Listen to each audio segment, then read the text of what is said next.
Well, we've been trying to use less salt, and the committee that makes the salt routes, we've shortened them a little bit and trying to use less, and it made sense with all the data that was out there that the brine units and the pre-wet and the pre-treating would reduce it. I was a little skeptical, but we calibrated everything, which was a big thing. I thought the same equipment, same controls, you're going to have the same output. Come on, get real.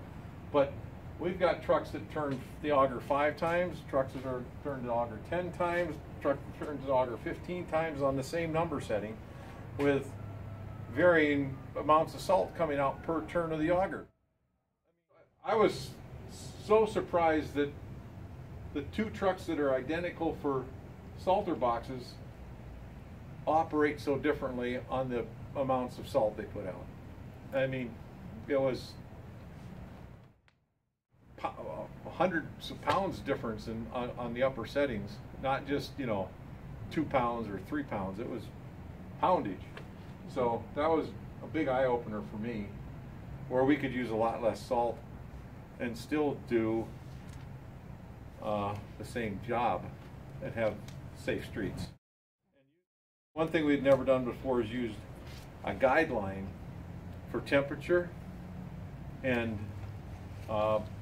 we got one of these in each truck, and we got a salt use guide. We got a salt usage in each truck now, where we keep track of how much they put down. The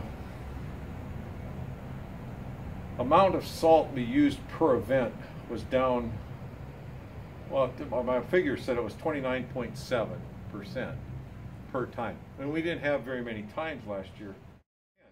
We had 10 events where we salted this, my records show.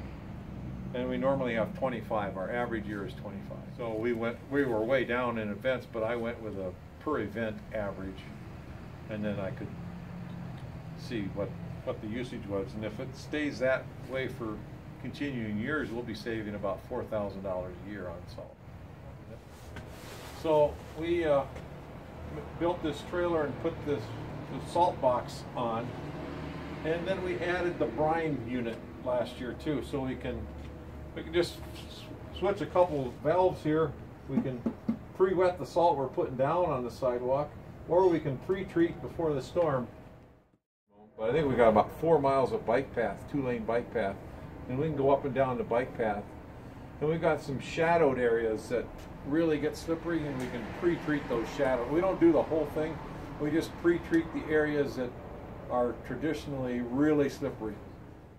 And the sidewalk up to the hospital, the university hospital, we pre-treat that, and the pack comes off so much nicer. That was a big difference. We could see that. And I do think the wetted salt doesn't bounce as much. On this machine, I can really see a difference when it goes down the sidewalk.